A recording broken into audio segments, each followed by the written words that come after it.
나는 아니라라는 제목으로 하나님의 말씀 전하도록 하겠습니다. 서울 중계역에서 한 남성이 택시에 탑승을 했습니다. 그런데 갑자기 그 남성이 흉기를 휘두르면서 택시 기사를 위협하였고 돈을 빼앗아 달아났었습니다. 택시 기사는 도망가는 그를 뒤쫓아갔었고 얼마 지나지 않아 그 남성은 택시에 따라잡히게 됩니다. 택시기사는 경적을 울리면서 강도야, 강도 잡아라 라고 창문을 열고 소리쳤었습니다. 그 소리를 들은 그 남성이 당황한 나머지 옆에 있는 건물로 도망을 갔는데요. 그곳이 어디였었을까요? 어떻게 하셨습니까? 그곳이 경찰서였다라고 합니다. 그래서 도망한 지 불과 5분 만에 체포가 되었다라고 합니다. 그가 진술을 할 때 사실 자신이 자수하려고 일부러 경찰서에 간 것이다라고 주장을 했지만 경찰들은 그것을 받아주지 않았었다라고 이야기를 합니다. 저와 여러분들은 요한복음의 말씀 함께 계속해서 살펴보고 있는데요. 우리가 지난 시간에 처음으로 18장의 말씀을 함께 살펴봤었습니다. 이 18장의 시작의 말씀은 예수님께서 예루살렘에 계시다가 제자들과 함께 다른 곳으로 이동하는 장면으로 시작을 하죠. 예수님께서는 제자들과 함께 기드론 시내를 건너가셨던 겁니다. 이러한 모습은 다윗 왕이 예루살렘에서 도망가고자 기드론 시내를 건너가는 그러한 모습을 연상시킨다라고 했었죠. 그러나 예수님은 결코 그곳에 도망가시고자 기드론 시내를 건넌 것이 아니라고 했었습니다. 예수님께서 가셨던 그곳 동산, 그 동산을 이야기할 때 누구도 그곳을 알더라라고 이야기를 했었죠. 유다도 그곳을 알더라라고 이야기를 하는 것입니다. 즉 예수님을 팔고자 했었던 유다가 잘 아시는 곳으로 가셨다라는 것이죠. 그래서 주석가들은 예수님께서는 기꺼이 잡히시고자 의도적으로 그곳으로 이동을 하신 것이다라고 설명을 합니다. 이제 그곳에 가셔서 체포당하신 예수님, 그 이후의 이야기들이 오늘 본문의 말씀에 나오는 것인데요. 오늘도 차근히 오늘 말씀을 함께 살펴봄으로써 말씀의 가르침에 대하여 한 가지를 함께 나누도록 하겠습니다. 오늘 본문의 시작의 말씀 12절 말씀을 함께 한 목소리로 읽어보겠습니다. 이에 군대와 천부장과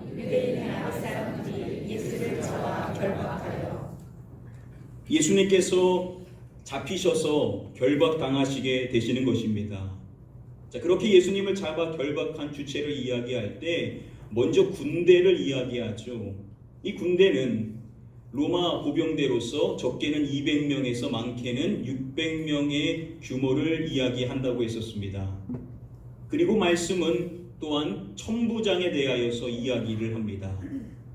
바로 그 로마의 보병대를 지휘한 지휘관을 이야기하는 것입니다. 이뿐만 아니라 유대인의 아랫사람들 역시도 함께했다라고 말하죠. 이 아랫사람들은 성전 경비병들을 이야기합니다. 이들 모두가 한 분 예수님을 잡아서 결박했다라고 이야기를 하는 것입니다.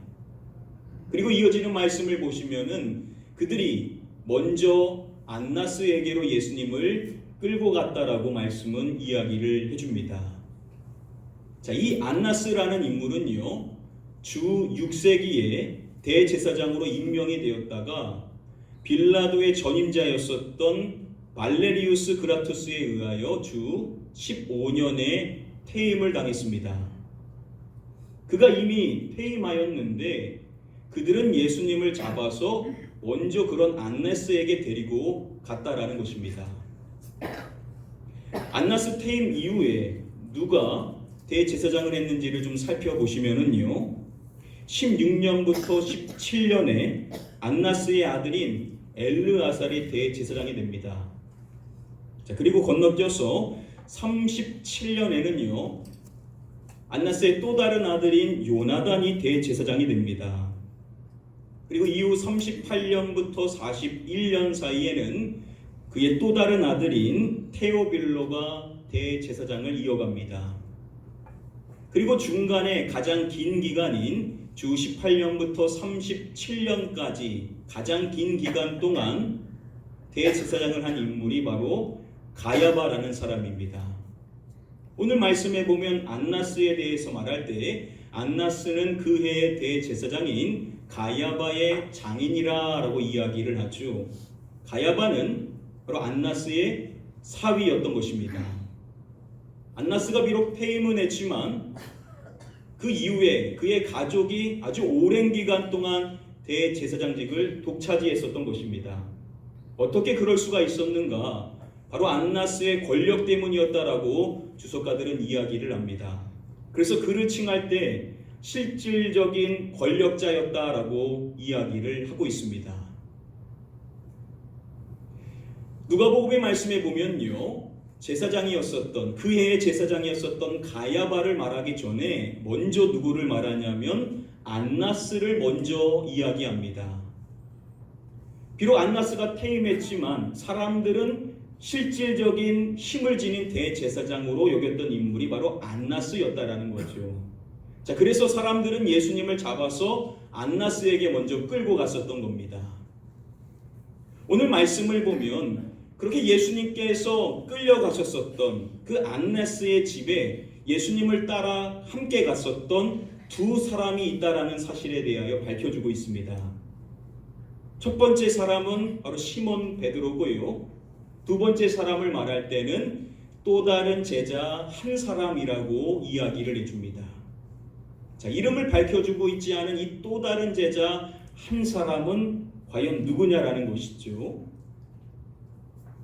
요한복음의 말씀을 살펴보면요, 베드로와 함께 등장하는 또 다른 제자가 있다라는 사실에 대하여서 반복하여 이야기합니다. 오늘 이 말씀처럼 요한복음 13장에서도 베드로가 예수님의 제자 중 하나와 함께 있었다라고 이야기하는데요, 그 둘을 엮어서 이야기할 때 그 또 다른 제자를 그가 사랑하시는 자, 즉 예수님께서 사랑하시는 자라고 칭하고 있습니다. 자, 여기서 말하고 있는 예수님이 사랑하시는 제자가 누굽니까? 요한. 바로 이것을 기록하고 있는 요한이 자신을 칭할 때 이렇게 쓰고 있는 것이죠. 마지막 요한복음 21장에서도 보시면은 베드로와 더불어 예수께서 사랑하시는 그 제자 요한이 함께 묶여서 이야기가 나옵니다. 그리고 앞장인 20장의 말씀도 보시면은 베드로와 더불어 그 다른 제자 누구겠습니까? 요한이 함께 등장을 합니다. 자, 그래서 오늘 본문의 말씀에서 베드로와 함께 나오는 또 다른 제자 한 사람이 요한일 것이다라고 학자들은 추정을 합니다. 자, 그런데 그런 제자에 대하여서 설명해 줄 때 대제사장과 아는 사람이라고 이야기를 해줍니다. 이 대제사장은 지금 안나스의 집이기 때문에 안나스를 말하는 것이죠. 자, 이 제자는 대제사장인 안나스와 아는 사이라는 겁니다. 갈릴리 어부 출신인 요한이 실질적인 권력자였었던 안나스와 어떻게 아는 사이였을까라고 의구심을 품는 사람들이 있습니다. 자, 그런데 주석가들은 당시 유대 사회는 헬라 세계와는 다르게 수공업자와 다른 사람들 사이에 구분이 없었다라고 이야기를 합니다. 즉 유대 사회는요, 직업에 귀천이 있지 않았다라는 겁니다. 즉 어업에 종사하는 사람이라고 해도 종교 지도자들과 얼마든지 친분을 쌓을 수 있는 사회였다라는 것이죠. 자, 그리고 요한을 이야기할 때 세베대의 아들이라고 칭하지 않습니까? 그의 아버지가 세베대였었는데 세베대를 이야기할 때 품꾼들이 함께 했었다라는 이야기가 나옵니다. 즉 이 집안은요, 품꾼들을 고용할 수 있는 넉넉한 집안이었을 것이다라고 학자들은 이야기합니다. 그러한 집안이었었던 그 집안의 출신인 요한이 그 제사장을 얼마든지 알 수 있었을 것이다 라고 학자들은 이야기를 하는 겁니다.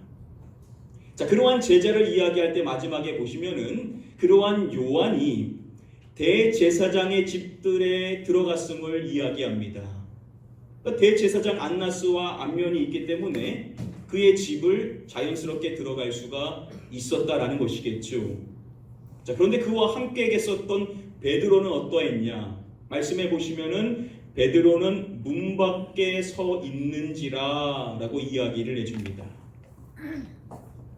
다음의 이미지는 1세기의 안나스의 집으로 추정되는 집 모형입니다.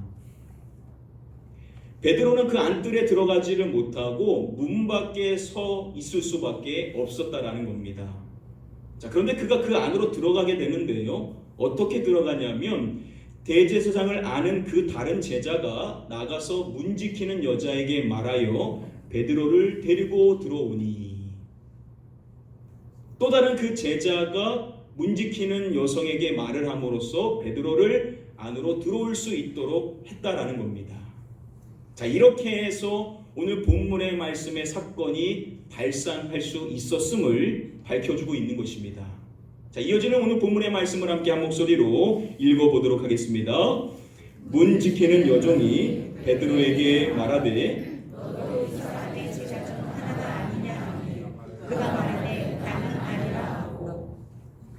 문 지키는 여종이 베드로에게 이렇게 묻는 것입니다. 너도 이 사람의 제자 중 하나가 아니냐? 그 말을 들은 베드로가 이렇게 답변을 하는 것이죠. 나는 무어라 라고 이야기를 합니까? 아니라. 자신은 아니라는 겁니다. 예수님의 제자가 아니라는 것이죠. 즉 그는 예수님을 모른다라고 부인한 것입니다. 이어지는 말씀을 보면 그때가 추운 거로 종과 아랫사람들이 불을 피우고 서서 째니라고 이야기합니다. 당시는 봄이었었는데요. 예루살렘은 야간이 되면 그 4월의 시간도 매우 추운 날씨를 가지고 있었다라고 합니다. 그래서 그들이 추워서 불을 피우고 째고 있는데 그 가운데 예수님의 제자인 베드로도 함께 서서 불을 째게 됩니다. 그의 소속이 어디냐는 것이죠. 그렇게 그들 사이에서 아무렇지 않게 불을 째고 있는데 사람들이 그에게 다시 묻는 겁니다. 너도 그 제자 중 하나가 아니냐? 또다시 사람들이 그에게 묻는 겁니다. 그러자 그는 부인을 하면서 또다시 이렇게 이야기를 하는 것이죠. 나는 아니라. 자신은 예수님의 제자가 아니라는 겁니다. 예수님을 또다시 부인한 것입니다. 그런데 문제는 그 안에 대제사장의 종 가운데 한 사람이 누구였냐면 베드로가 귀를 잘랐었던, 칼로 그 귀를 잘랐었던 말고의 친척이 있었던 겁니다. 그 사람 역시도 그 동산에 있었던 것이죠. 그래서 이렇게 구체적으로 말합니다. 내가 그 사람과 함께 동산에 있는 것을 내가 보지 아니하였느냐? 이렇게 구체적으로 묻는 그에게 베드로는 또다시 부인의 말을 하게 됩니다. 자신은 예수님을 모른다라고, 나는 아니다라고 이야기를 한 것입니다. 이렇게 베드로는 예수님을 총 몇 번 부인한 겁니까? 3번에 걸쳐 예수님을 부인한 것이죠. 공강복음의 말씀은 이 3번의 부인을 하나의 사건으로 쭉 이어서 이야기를 해줍니다. 자, 그런데 우리가 살펴본 요한복음의 말씀은 그렇지가 않죠. 첫 번째 부인의 사건을 이야기하고 그 중간에 있었던 사건이 무엇인지에 대하여서 이야기를 해줍니다. 지금 이 장소가 어디입니까? 대제사장의 집이죠. 바로 안나스의 집인데 그 안나스의 집에 누가 끌려오신 것입니까? 예수님이 끌려오신 것이죠. 즉 안나스는요 먼저 예수님을 보고자 했었다라는 겁니다. 그래서 가야바에게 먼저 자신에게 데려오라라고 이야기를 했었던 것이죠. 자, 그렇다면 왜 안나스는 예수님을 먼저 보고자 했던 것인가? 말씀을 보시면은 예수님을 본 안나스가 예수님에게 질문을 합니다. 즉 안나스는 예수님에게 묻고자 원하는 사항이 있었다라는 것이죠. 두 가지를 묻는데요. 먼저 예수님이 물은 내용이 무엇이냐면 그의 무엇에 대하여서 물으니 라고 말씀은 이야기를 해줍니다. 19절 말씀해 보시면은 먼저 그의 무엇에 대하여서 물었다라고 말씀합니까? 그의 제자들에 대하여서 물었음을 이야기합니다. 즉 안나스는요 예수님을 먼저 봐서 묻고자 했었던 첫 번째 목적이 뭐냐? 그의 제자들에 대하여서 묻기를 원했었다라는 겁니다. 자, 그런데 이어지는 말씀을 보면 예수님께서는 자신의 제자에 대하여서 어떠한 이야기도 하시지를 않으십니다. 왜 예수님께서는 자신의 제자들에 대하여서 아무런 말씀을 하지 않으셨던 것일까요? 요한복음 18장의 말씀 안에서 우리가 지금까지 살펴보는 이 말씀 안에서 베드로가 부인했었던 그 말 나는 아니라 라고 3번 반복되어진 것으로 추정되어지는 이 말과 대비되어지는 하나의 표현이 등장을 합니다.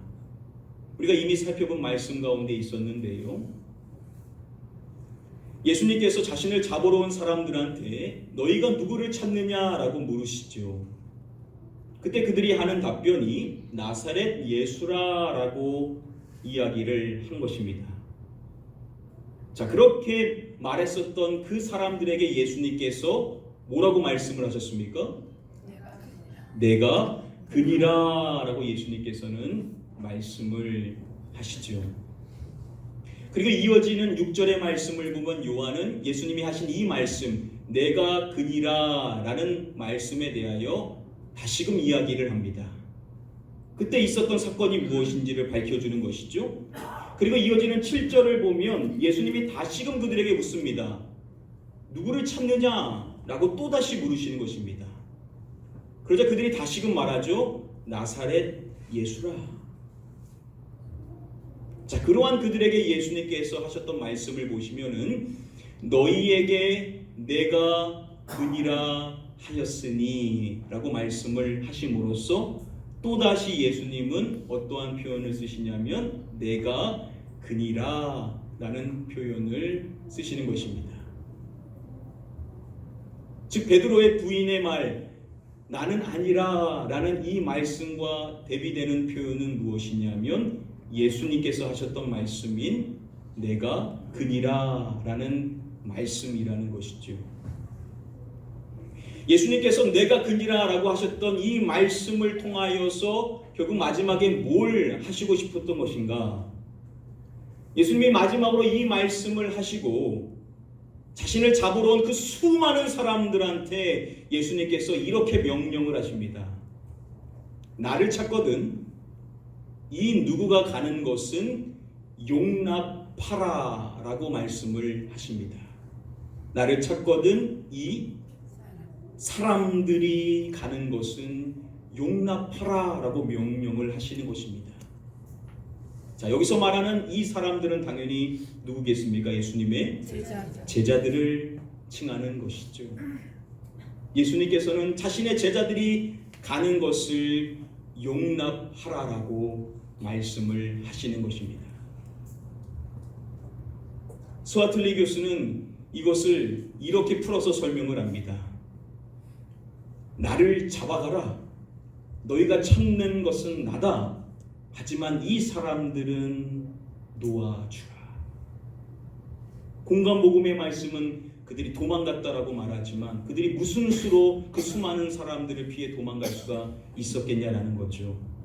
예수님의 이 명령이 있었기 때문에 제자들의 안전을 확보하셨던 자신을 주고 그들을 보내도록 하십니다. 예수님의 이 섭리의 은혜가 있었기 때문에 그들은 안전히 도망갈 수가 있었다라는 겁니다. 그리고 오늘 본문의 말씀의 사건인 제자들을 대표한다라고 할 수 있는 베드로가 제자들의 그 안전을 확보하신 그 예수님에 대하여서 또다시 보여주는 것입니다. 3번이나 예수님을 부인했었던 그 사건 안에 요한이 밝혀주고 있는 안나스를 통하여서 예수님이 질문 받으셨던, 마땅히 그것에 대하여 답변해야 됐음에도 불구하고 예수님께서는 끝까지 제자들을 보호하시고자 그들에 대하여서 어떠한 말씀도 하시지를 않으셨다라는 겁니다.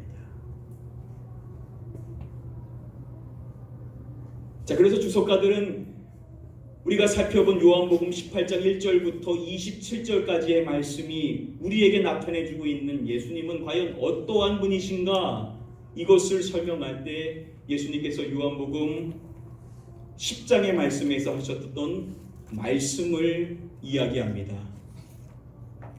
나는 선한 목자라. 선한 목자는 양들을 위하여 목숨을 버리거니와. 예수님께서 스스로 밝히신 자신은 누구시라고요? 선한 목자시라는 겁니다.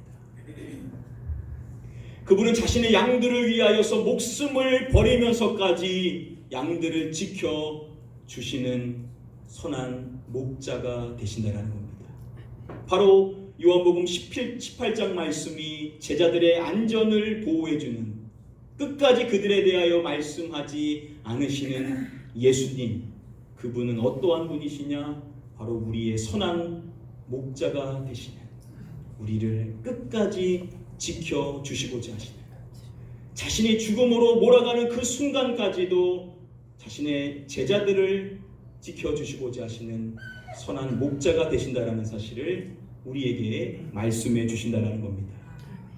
저와 여러분들의 주님께서 이렇게 좋으신 분이시라는 사실, 그 주님이 오늘도 우리를 사랑하시기 때문에 오늘도 저와 여러분들은 어떠한 형편 속에서도 그분의 사랑으로 감사하며 감격할 수 있는 자가 될 수 있는 줄 믿습니다. 이제 말씀을 맺도록 하겠습니다. 베드로가 마지막으로 예수님을 부인하였었을 때, 오늘 본문의 말씀이 마지막으로 끝나는 내용이 무엇입니까? 이에 베드로가 또 부인하니 곧 무엇이 울더라 라고 말씀하죠. 닭이 울더라 라고 이야기하죠. 공간복음의 말씀은 그 닭이 울었었을 때 베드로가 어떻게 반응했는지에 대하여서 이야기해 주지만 요한복음은 그것을 말하지를 않습니다. 즉 여기까지만 이야기함으로써 그 닭이 울므로 인하여서 성취된 것이 무엇인지를 밝혀주고자 하는 것이죠. 베드로는 예수님께 자신의 목숨을 예수님을 위하여 내놓겠습니다 당당하게 이야기했었을 때, 그러한 베드로에게 뭐라고 말씀하셨습니까? 닭 울기 전에 내가 3번 나를 부인하리라. 예수님은요, 베드로가 어떻게 자신을 부인할지에 대하여서 다 알고 계셨던 겁니다. 그가 아무리 힘있게 말해도 그 말이 결국 인간적인 말에 불과하다는 것을 예수님은 이미 다 알고 계셨던 겁니다. 그러한 베드로인데 요한복음 13장의 말씀에서 예수님께서 베드로의 무엇을 닦아주십니까? 그의 발을 닦아주시죠. 종이 되어서 그 발을 닦아주는 그 섬김의 사랑을 예수님께서는 자신을 부인할 베드로를 위하여 그 사랑을 보여주셨던 겁니다. 그러한 예수님의 그 놀라운 은혜, 그 사랑을 이야기할 때 요한복음 13장의 말씀은 이렇게 이야기를 했었습니다. 우리 마지막으로 함께 이 말씀을 한 목소리로 읽어보도록 하겠습니다. 예수께서 자기 사람들을 사랑하시되 끝까지 사랑하시니라.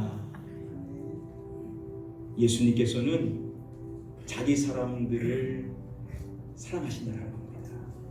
이 땅에 있는 자기의 모든 사람들을 예수님은 사랑하시는데 중요한 점은 뭐냐? 어떻게 사랑하신다라고요? 끝까지 사랑해 주신다는 겁니다. 이 놀라운 사랑이 바로 저와 여러분들을 향한 주님의 사랑이라는 사실을 믿으시기 바랍니다. 혹시 이 자리에 계신 분들 가운데 아직 이 사랑을 경험해 보지 못하신 분들이 계신다라고 한다면 여러분들의 인생에 이 주님의 놀라운 사랑, 결코 사람이 줄 수 없는 우리의 전인격을 변화시킬 수 있는 이 놀라운 사랑이 바로 여러분들을 향한 사랑이라는 것이 여러분들의 피부로 느껴지실 수 있는 은혜가 속히 임하게 되기를 주님의 이름으로 축복드립니다. 아멘.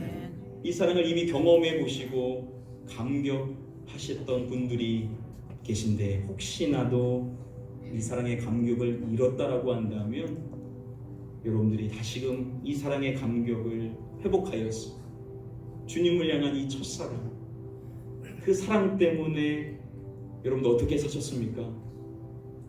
그 어려운 인생의 순간의 삶들 속에서도 전혀 힘들게 느껴지지 않고 하늘을 둥둥 떠다닌 것처럼 살 수 있었던 이 사랑, 이 감격, 식어진 그것이 다시금 회복되어졌어? 주님의 이 놀라운 사랑 하나만으로 감격하며 감사하며 여러분의 남은 생애를 은혜롭게 살아가실 수 있게 되기를 주님의 이름으로 축복드립니다. 아멘. 이 시간 마지막으로 축복하옵기는 오늘 이 자리에 나오신 우리 모든 성도님들 모두가 우리를 끝까지 사랑하시는, 우리를 죽기까지 사랑해 주시는 이 사랑으로 인하여 여러분들의 마음의 상처와 아픔들 다 회복되어지고 다시금 일어나서 주님이 원하시는 그 은혜의 삶을 살아가실 수 있게 되시기를 마지막으로 주님의 이름으로 간절히 축복하며 축원드립니다. 우리 찬양 같이 한번 찬양하실 때 우리 찬양으로 함께 한번 고백하기를 원합니다. 마음속에 어려움이 있을 때, 마음속에 어려움이 있을 때, 마음속에 어려움이 있을 때 주님 내게 먼저 오사 내 마음을 만지고 주님 앞에 나올 수 없을 때 주님 날 먼저 안으시네. 그럼에도 불구하고 날 사랑하시는 내 아버지의 하나님의 사랑은 나의 모든 걸 덮고 그럼에도 불구하고 날 안아주시는 내 하나님을 부를 때 아버지라 부르죠. 너무나도 은혜로운 찬양의 가사입니다. 이 가사의 모든 내용들이 여러분들의 고백이 될 수 있기를 소원하면서 우리 같이 한번 찬양하도록 하겠습니다. 마음속에 어려움이 있을 때, 마음속에 어려움이 있을 때, 마음속에 어려움이 있을 때 주님 내게 먼저 오사 내 마음을 만지고 주님 앞에 나올 수 없을 때 주님 앞에 나올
부탁드립니다. 이 시간 기도하실 때 우리가 어떠한 상황과 형편 속에 있어도 우리를 끝까지 사랑하시는 그 놀라운 사랑, 그럼에도 불구하고 우리를 사랑하시고 우리를 안아주시는 그 놀라운 사랑, 늘 한결같이 나를 향하고 있다라는 사실, 하나님 다시금 깨닫게 하시고 그 사랑으로 내 마음이 부유해질 수 있는 모든 아픔과 상처로부터 회복되어지고 다시금 그분의 사랑 안에 일어날 수 있는 은혜의 삶이 될 수 있게 달라. 우리 같이 한번 통성으로 사모하는 마음 갖고 함께 한번 기도하도록 하겠습니다. 기도합니다. 아버지 하나님, 우리의 소나무까지 소명될 그리스도의 가슴의 목숨을 버리시는 순간들이 지키시고 인도하여 주시는 주님의 그 사랑을 끝까지 우리를 사랑하시고 그럼에도 불구하고 사랑하시는 주님의 그 놀라운 사랑이 오늘도 우리를 향하고 있다는 사실을 우리 모든 성도들이 느낄 수 있도록 마음에 와닿을 수 있도록 힘으로 느낄 수 있도록 하나님을 허락해 주시기를 간절히 소망하옵니다. 마음의 아픔과 상처로 인하여서 육신의 질병으로 인하여서 여러 가지 인생의 문제가 허덕이고 있는 우리 모든 성도님들 불쌍히 여겨주시옵시고 주님의 놀라운 사랑이 주님이 나를 향하고 있다는 것으로 위로와 받으실 되기를 원합니다. 우리를 사랑하시되 끝까지 사랑하시는 그 놀라운 사랑, 그 완전한 사랑, 그 놀라운 주님의 사랑이 우리 모든 성도들에게 향하고 있다는 그 사실을 깨달음으로 말미암아 주여 위로와 받을 수 있도록 인도하여 주시기를 원하며 기도합니다. 혹시 사랑을 아직 느끼지 못하는 성도님들이 있습니까? 주의 성령이여 그 마음을 알려주시옵시고 그 마음을 찾아주셔서 그리스도의 사랑이 얼마나 놀라운지 그 사랑이 나를 위하여서 십자가를 통하여 부정되었다는 사실을 깨닫게 해주심으로 말미암아 그 사랑에 감격하며 그 모든 아픔과 상처로부터 자유함을 누리고 주님의 사랑 위에 다시금 일어날 수 있는 우리 모든 성도님들이 될 수 있도록 은혜를 허락하여 주시옵소서. 주님의 사랑만이 우리를 변화시킬 수 있습니다. 주님의 사랑만이 우리를 다시금 일으켜 세우실 수 있었으니 주여 우리를 붙잡아 주시옵시고 그 사랑을 온전하게 깨달을 수 있도록 하여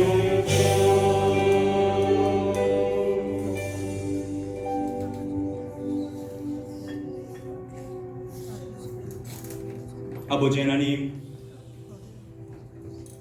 오늘 우리가 이곳에서 하나님을 예배할 수 있는 것은 주님께서 우리를 그렇게 사랑해 주셨기 때문에 그럼에도 불구하고 우리를 안으시고 우리를 끝까지 사랑해 주시는 주님의 그 사랑이 있었기 때문에 오늘 우리가 이곳에서 함께 하나님을 예배할 수 있음을 고백합니다. 그러나 우리 안에 그 사랑을 향한